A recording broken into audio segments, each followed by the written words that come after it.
This is probably ChatGPT's biggest feature yet. ChatGPT Code Interpreter has been in the secret alpha stages for quite some time now, only open to a certain small limited number of users. But check this out, viewers. OpenAI on Twitter announced that Code Interpreter will be available to all ChatGPT Plus users over the next week. And this is originally why I subscribed to ChatGPT Plus in the first place. I knew that when Code Interpreter was finally released, it would only be allowed to ChatGPT Plus users. Again, a $20 subscription every month, which is not cheap. But now ChatGPT Plus is starting to get some big gains. We got Code Interpreter plugins and web browsing via Bing. It's getting pretty powerful. Anyways, what is Code Interpreter? Well, essentially it allows ChatGPT to not only generate code, but actually run it in a Python runtime with allocated memory and disk space.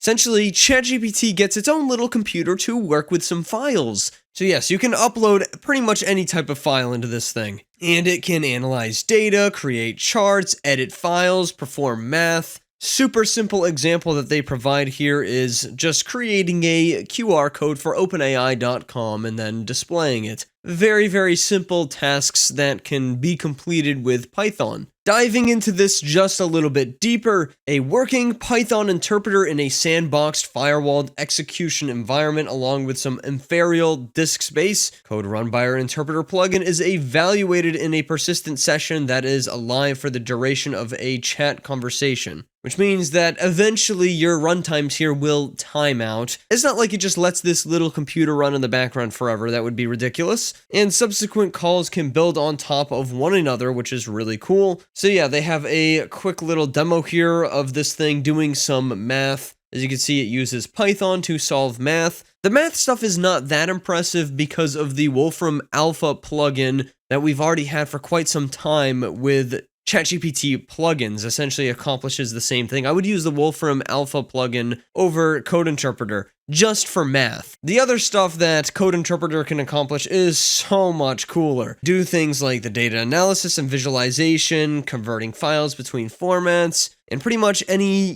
small Python task. They've got a little demo video that I am going to show you guys. Really awesome stuff here. As you can see, he just types in plot a function, so it can actually display graphs, which is super awesome. It goes ahead and plots that 1 over sine, and it actually gives you a note on the graph for clarity, which is pretty cool. Make it zoom in as well to certain values, and it will provide that graphical output, so it understands all of this stuff. Now it shows some uploading of an actual CSV data set, so, this could be in the form of any kind of data set you could imagine. You can ask it what the columns are inside of the data set. You can ask it how many lines are in the data set. It will spit all that data out to you no problem as they are demonstrating. But here's where it gets interesting. You ask it to run some basic visualizations of the data, and this is where the genius of Code Interpreter begins, where it's actually now creating graphs like an Excel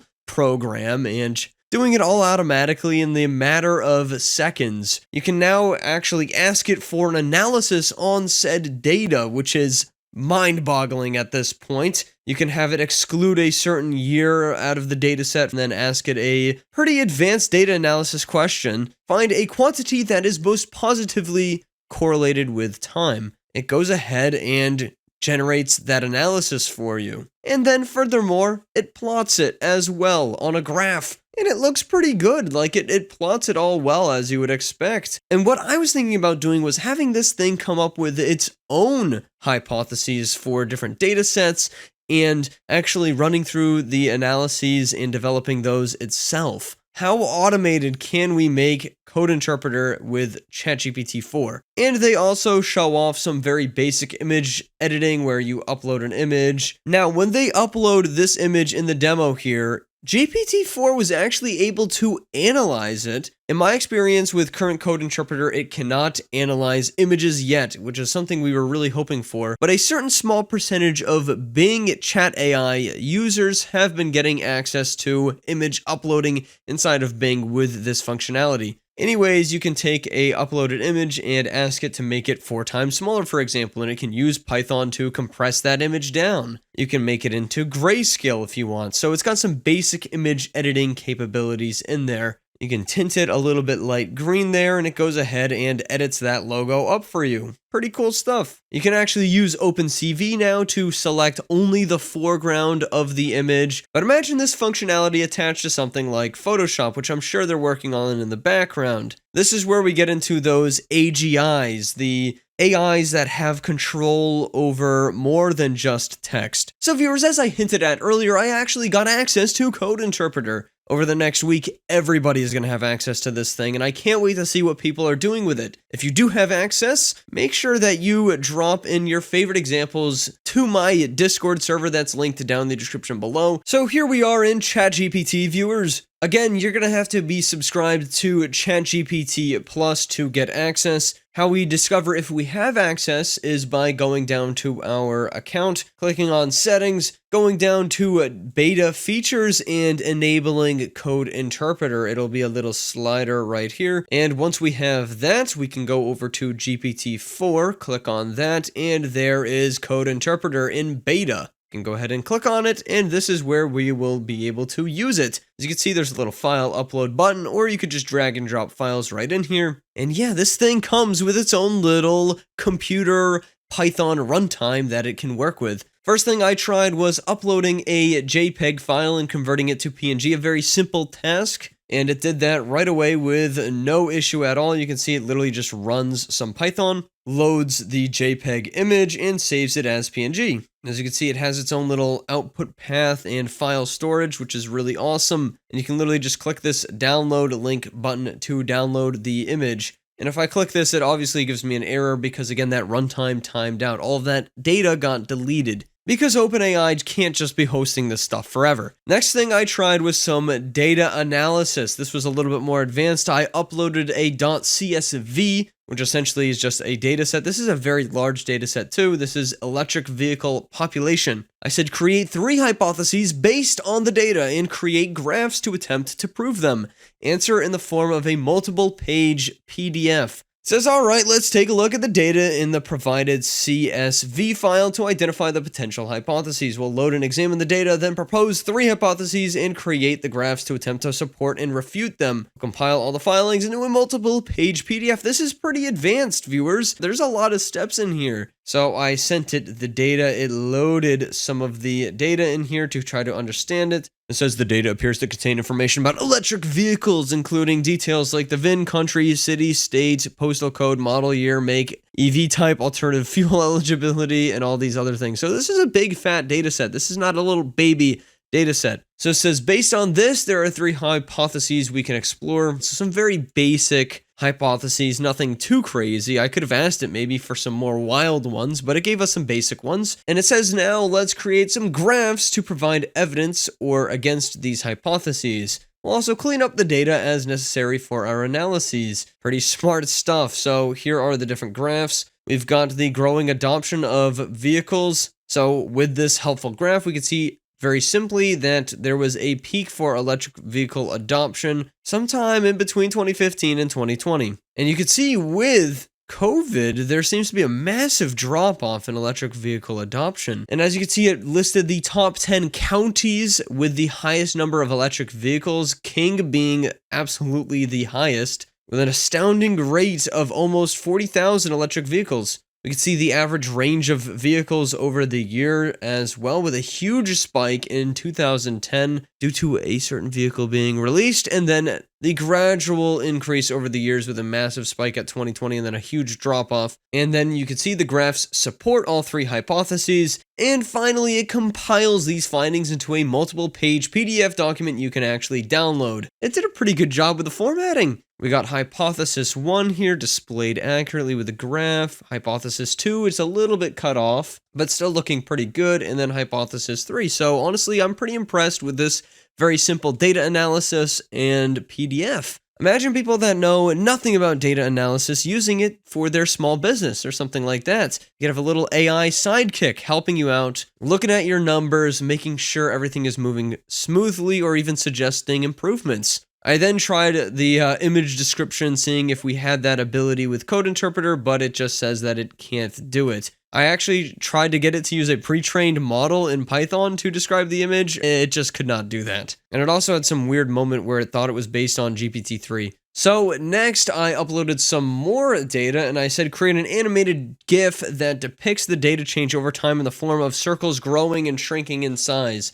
So I wanted literally like an animated GIF that was created based off of this data, and I still think it can do it, but it failed due to a runtime error inside of OpenAI. So first it loads up the CSV file to understand the data, it gets some basic information about it, and then it decides how it wants to create this GIF. Each frame of the GIF represents a different month, for example. There are 2 circles in each frame, one for facilities and one for fleet, and the size of each circle is proportional to the emissions value. I said proceed, and then this is where we started to have some issues. It imported some Python stuff, went through, created the code, and ran it inside of Python. And then we got an error for movie writer. And we did get a GIF file. However, unfortunately, the GIF file wasn't animated at all, and it was just a picture of 2 circles, so nothing that interesting. Come up with a creative and unique way to test your brand new Code Interpreter abilities. So a story generator, the magic square checker, the puzzle solver. First one, Python program that takes a list of character names, actions, and settings, randomly select one character, one action, one setting, and generate a short story. Kind of basic. Write a Python function that checks if a given 2D list is a magic square or not. Magic square is a square array of numbers, usually positive integers, such that the sums of the numbers in each row, each column, and both main diagonals are the same. Too mathy. Let's generate a simple 2D puzzle maze and write a Python function to find a path from start to endpoint. We're going to go with puzzle solver. Please display it visually. All right, so now it is creating the maze. I gotta say, this maze doesn't look very difficult.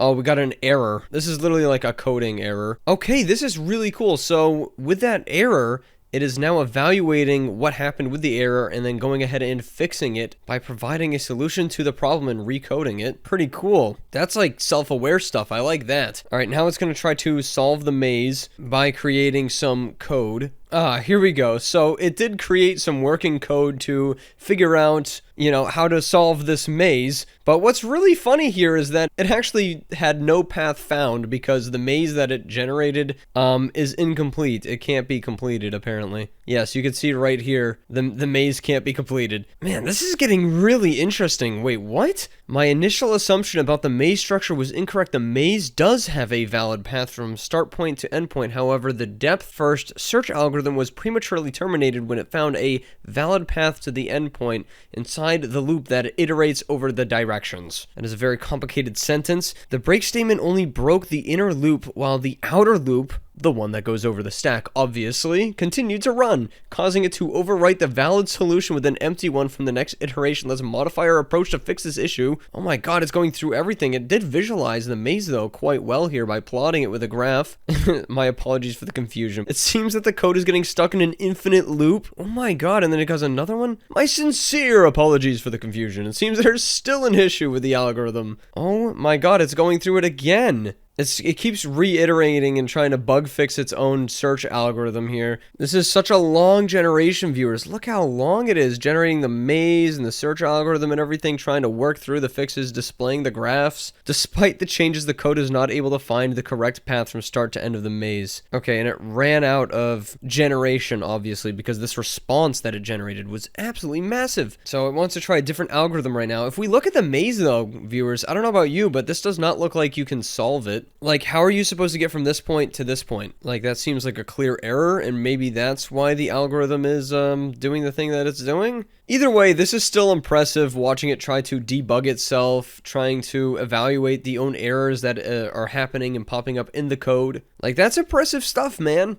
I like trying to make this thing test itself. Come up with a very impressive and highly visual test of your code interpreter abilities. Generate a fractal image. All right, yeah, we can give this a shot. Oh, it got an error out of memory. It seems that the memory requirements for the requested image size exceeded the available resources of this environment. Again, OpenAI holding it back. Yeah, we could do 400 by 400 pixels. That's pretty funny. I love how human it sounds here. Would it be acceptable to generate the Mandelbrot set at a smaller size, say 400 by 400 pixels? Dang, man. Sometimes this AI stuff just gets to me. It's too crazy. I give a nice passive-aggressive sure. Still experiencing memory issues. Going down to 200 by 200 pixels. Okay, so apparently you just can't do fractals because of memory. How about we try to simulate a random walk process? A random walk is a mathematical object, a random process that describes a path that consists of a succession of random steps. You know what? At this point, just go for it.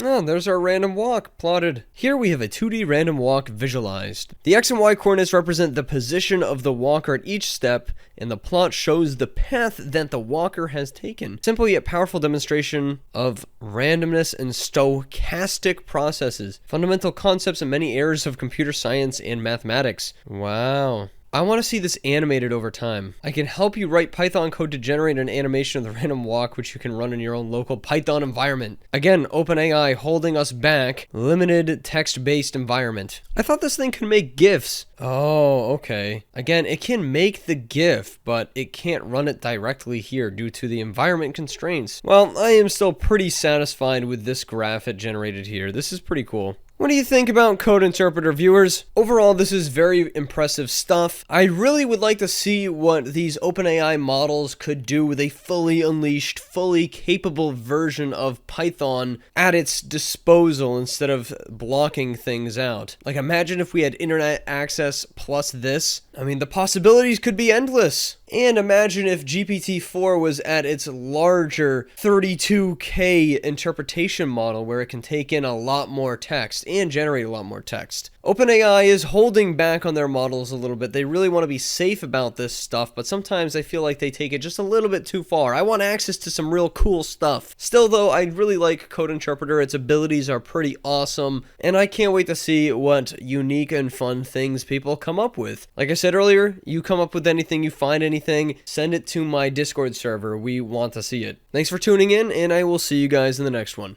Goodbye.